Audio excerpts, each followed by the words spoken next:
আপুনি দেখিছেনে আমাৰ 10 নম্বৰ কোঠাটো সায়েন্সৰ যে আমি ক্লাছ কৰোঁ গোটেই বেৰবোৰ পিকাই ৰঙা হৈ থৈছে গুটখাই খাইছে চাগে ল'ৰাবোৰে বিশেষকৈ চাগে মানে তাত কোনো ক্লাছৰ পৰিৱেশেই নাই মানে এনেকুৱা পৰিৱেশত যে আমি ল'ৰা ছোৱালীখিনি কি শিক্ষা দিম সেইটো এটা মানে খুব চিন্তনীয় বিষয় হৈছে কি কৰা যায় হয় স্যাৰ বিদ্যালয়ত এইটো এটা বিৰাট ডাঙৰ সমস্যা হৈছে স্যাৰ বিদ্যালয়ৰ প্ৰায়বিলাক ল'ৰা ছোৱালীয়ে স্যাৰ এই গুটখা বেয়া বস্তুবিলাক খায় স্যাৰ স্যাৰ মই কথা এটা ভাবিছোঁ আমি সকলোৱে লগ হৈ বিদ্যালয়ৰ এটা ধপাত আৰু গুটখা বিৰোধী অভিযান এটা চলালে কেনেকুৱা হয় মই বৰ চিন্তিত হৈছোঁ এই সমস্যাটো কিদৰে সমাধান হ'ব ছাৰ আমাৰ অভিভাৱকসকল তেওঁলোক সচেতন হ'ব লাগিব আমিতো শিক্ষক হিচাপে আমাৰখিনি কৰণীয় কৰিমেই কিন্তু আমি যদি আমাৰ এই এখেতে কোৱাৰ নিচিনা এই অভিযানত বা এই সজাগতাৰ যিটো আমি অনুষ্ঠানৰ কথা ভাবিছোঁ আমি অভিভাৱকসকলক যদি আমাৰ লগত একগোট কৰি লওঁ হয়তো আমি সফল হোৱাৰ দিশে অকণমান আগবাঢ়িম কাৰণ আমাৰ ল'ৰা ছোৱালীখিনি অধপতনত যোৱাৰ পিছত আমি সিহঁতক টানি আনিব নোৱাৰোঁ এবাৰ যদি তেওঁলোক সেই ক'লা গ্ৰাসলৈ সোমাই যায় উলিয়াই অনাটো দিগদাৰ হৈ যাব গতিকে তেওঁলোকক আমি সময় থাকোঁতেই কিবা এটা কৰা ভাল ছাৰ স্যাৰ ওৰ উপৰ মা গাইছে ওৰ উপৰ মাকে আবুল টাবুল বকিছে স্যাৰ আহসু কি হয়েছে স্যাৰ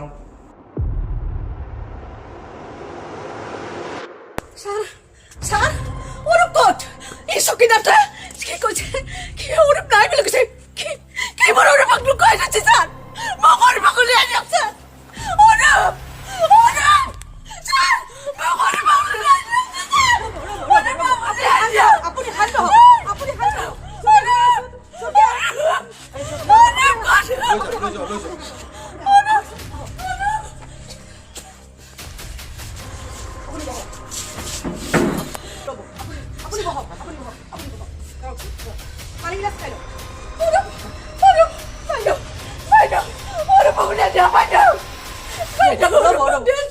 আপুনি শুনকচোন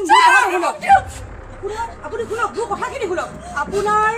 অৰূপ নাই এইটো বাস্তৱ মানিব লাগিব এইটো মানিব লাগিব আপুনি আমাৰ মাজত কেতিয়াও যাব নোৱাৰে কেতিয়াও মোক এৰি যাব নোৱাৰে ছাৰ আপোনাৰ মানৱ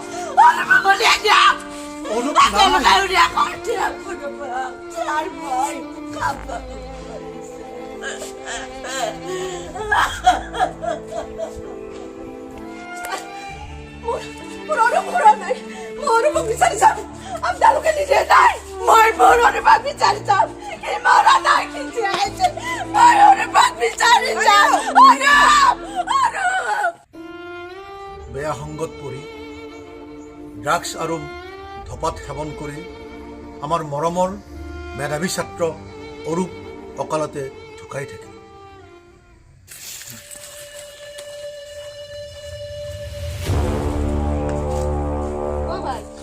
ইয়াতে ভাল হ'ব ইয়াত আমাক কোনেও নেদেখে বে কতো শান্তিমতে খাবই নোৱাৰি তই ঠিকেই কৈছ এইফালে প্ৰিন্সিপাল আনফালে আকৌ ছাৰ বাইদেউসকল আৰুতো আছে আমাৰ শান্তিৰক্ষক কেইটা শান্তিৰক্ষক কোন শান্তিৰক্ষক সেই যে আমাৰ স্কুলৰ ছাত্ৰগত সভাখন সিহঁতৰ একো কাম বনাই নাই অকল আমাৰ পিছতে লাগি থাকে বে আৰে আমি হে জানো এইবিলাক খাই আমি কি ৰঙীন পৃথিৱীত বাস কৰো সিহঁতে এবাৰ খালেহে বুজি পাব ইয়াৰ আমেজ কি ঐ আমি খামে ঐ তহঁতে শ্লোগান দি থাক ঐ তহঁতে কি নিছা আমাক দে আমিও খাওঁ জলদি দে মই অধৈৰ্য হৈ গৈছো দেছো এইটো ল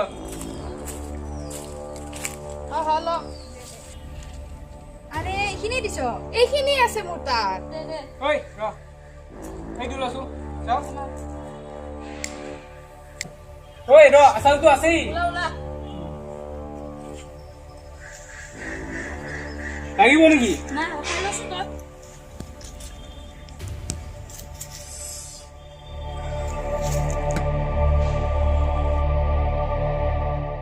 আৰে তহঁত ইয়াত কি কৰি আছ তহঁতে এইবিলাক কি কৰিছ ড্ৰাগছ খাইছ তহঁতে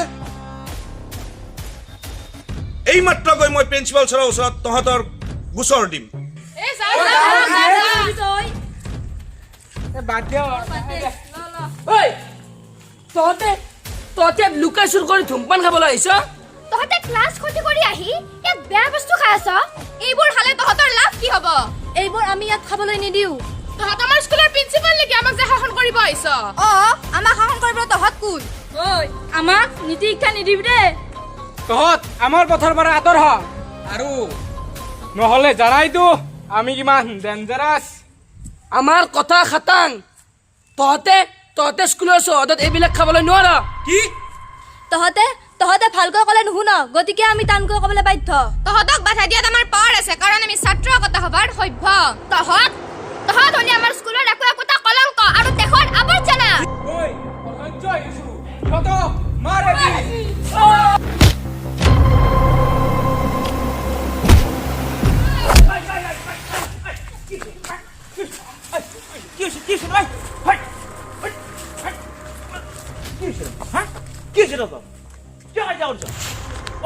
বিচাৰ কৰি বল বল প্ৰিন্সিপালেৰ ওসৰ বল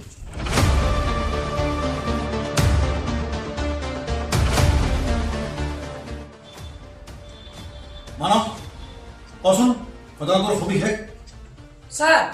ইহঁতে স্কুলৰ পিছফালে লুকাই চুৰ কৰি ধূমপান আৰু ড্ৰাগছ খাবলৈ ধৰিছিল আৰু চাওকচোন ছাৰ আমি বাধা দিয়াত ওলোটাই সিহঁতে আমাকে ভাবুকি দিয়ে C C C C তহঁতেতো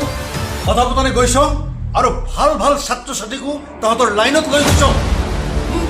it is a crime for a society yes sir আৰু তই এইবোৰ কি পিন্ধিছ স্কুলৰ ইউনিফৰ্ম আছে তই কালপ্ৰিট স্যাৰ ইহঁতক থানাত গতা দিব লাগে স্যাৰ ইচ্ছা কৰিলে মই ইহঁতক থানাত গতাই দিব পাৰোঁ কিন্তু সমস্যাটো সমাধান নহয় ইহঁতক প্ৰপাৰ গাইডেন্স আৰু কাউন্সিলিং কৰিব লাগিব হয় ছাৰ হয় ছাৰ ছাৰ আজিৰ পৰা মই ইহঁতৰ লগ নালাগো ছাৰ মোক ক্ষমা কৰক ছাৰ হয় ছাৰ মই আজিৰ পৰা ইহঁতৰ লগ নালাগো হয় ছাৰ আমাক থানাত নিদিব মোক ছাৰ এইবিলাক খোৱা শিকাইছে তহঁতে দেখা নাই আমাৰ বিদ্যালয়ৰ ছাত্ৰ অৰূপ কেনেকে ঢুকাল তহঁতে এই কণ্টক মই পথৰ পৰা আঁতৰি আহ ছাৰ আপুনি ইহঁতক এবাৰ ধপাত আৰু ড্ৰাগছৰ অপকাৰিতাৰ বিষয়ে বুজাই কওকচোন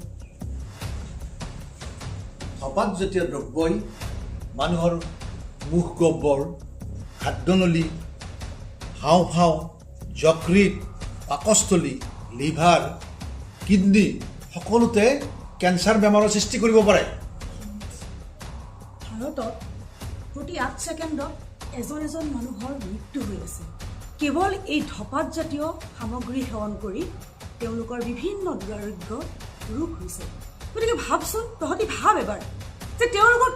এই যে আমাৰ 8 ছেকেণ্ডত এজন বছৰত কিমান হ'ব তহঁতে জাননে ধপাতত এবিধ নিকোটিন নামৰ ৰাসায়নিক দ্ৰব্য থাকে ই কিমান মাৰাত্মক এই নিকোটিনৰ ফলত ধপাত সেৱনকাৰীসকলে ধপাতৰ প্ৰতি অতি আকৃষ্ট হয় আৰু এটা সময়ত সিহঁত এডিক্টেড পাৰ্চনলৈ ৰূপান্তৰিত হয় আৰু ধপাত খোৱাৰ পিছত এজন ব্যক্তি এটা সময়ত ড্ৰাগছৰ জগতখনলৈ ধাৱমান হয় আৰু কি কি অপকাৰ হ'ব পাৰে কওকচোন ছাৰ আৰে অপকাৰৰ কথা কৈ শেষ কৰিব নোৱাৰা লিভাৰৰ সমস্যা হ'ব পাৰে মূত্ৰনলীৰ বিভিন্ন ৰোগৰ সৃষ্টি হ'ব পাৰে আৰু তাতকৈ ডাঙৰ কথা স্মৃতিশক্তি লোপ পাব পাৰে ধপাত আৰু ড্ৰাগছ সেৱনকাৰীসকল কিমান দিনলৈ জীয়াই থাকে আসন্ন মৃত্যুৰ কথা জানিও সিহঁতে কিন্তু এই ড্ৰাগছ খাবলৈ আৰম্ভ কৰে ছাৰ আমাৰ ঘৰত যদি বেমাৰ হৈ থাকে তেনেহ'লে আমি পঢ়া শুনা কেনেকৈ কৰিম আৰু আমি যদি পঢ়া শুনাই কৰিব নোৱাৰো আমাৰতো সপোনবোৰ সপোনহে ৰ'ব ছাৰ এইবোৰ খালে আমি জীৱনৰ লক্ষ্য আৰু উদ্দেশ্যত কেনেকৈ উপনীত হ'ম হয় ছাৰ আমি আমাৰ জীৱনটো এবাৰেই পাওঁ হয়নে নহয় গতিকে এই সুন্দৰ সময়খিনি এই সুন্দৰ জীৱনটো আমি ভাল ভাল কামৰ কাৰণে নিয়োজিত আমি কৰিব লাগে নিজকে হয়নে আৰু ছাত্ৰ ছাত্ৰী হিচাপে আৰু আমি অভিভাৱক হিচাপে শিক্ষক হিচাপে আমাৰো দায়িত্ব আছে তোমালোকৰো দায়িত্ব আছে ছাৰ ইহঁতে বেয়া সংগত কৰি এনেকুৱা হৈছে ইহঁতে ছাৰ মোৰ বিশ্বাস ইহঁতে মূল সুঁতিলৈ উভতি আহিব ছাৰ মোৰ অলপ ক'ব লগা আছিল ক'বলগীয়া আছিল ক ছাৰ টিভিত বহুত চেলিব্ৰিটিয়ে বিমল পান মছলা কেপি চিগনেচাৰ আদিৰ বিজ্ঞাপনত অংশগ্ৰহণ কৰে আৰু আমিতো সেইবিলাক দেখি দেখি আকৰ্ষিত হৈছো সেইবিলাক দেখি আমি খাবলৈ আৰম্ভ কৰিছো হয় ছাৰ বিষয়টো চিন্তনীয়। ছাৰ কোম্পানীবিলাকে এইবিলাক বিজ্ঞাপন তেওঁলোকৰ লাভালাভৰ বাবে দিয়ে ছাৰ। হয় ছাৰ, আৰু এটা কথা কি জানেনে ছাৰ, এই যে অভিনেতা অভিনেত্ৰীবিলাকে এই বিজ্ঞাপনবিলাকত যে অংশ লয়, আচলতে তেওঁলোকৰো এটা সামাজিক দায়বদ্ধতা থাকিব লাগে আৰু এনেকুৱা ধৰণৰ বিজ্ঞাপনৰ পৰা আঁতৰি থাকিব লাগে যাতে আমাৰ সমাজখন ভৱিষ্যতে এখন সুস্থ সমাজ হিচাপে গঢ় লয়। আমি দল সংগঠনে ইয়াৰ জোৰদাৰ প্ৰতিবাদ কৰিব লাগিব, নহ'লে আমি কেনেকৈ ধপাতমুক্ত বা ড্ৰাগছমুক্ত সমাজ গঢ়িব পাৰিম। উপদেশতকৈ আহিয়ে ভাল ছাৰ। আমি শ্লোগান দি থাকি একো লাভ নাই। ছাৰ মই বুজি পালো দিয়ক, আজিৰ পৰা এইবিলাক নকৰো ছাৰ। মই ভাল হ'বলৈ চেষ্টা কৰিম, ভাল ছাত্ৰ এজন হ'বলৈ চেষ্টা কৰিম। ছাৰ মোক ক্ষমা কৰি দিয়ক, ছাৰ মোক ক্ষমা কৰি দিয়ক। হ'ব আজি এটা সুখৰ দিন। আমি আমাৰ বিদ্যালয়ৰ পৰা ধপাত আৰু ড্ৰাগছমুক্ত কৰাৰ অভিযান আজিৰ পৰা আৰম্ভ হ'ল।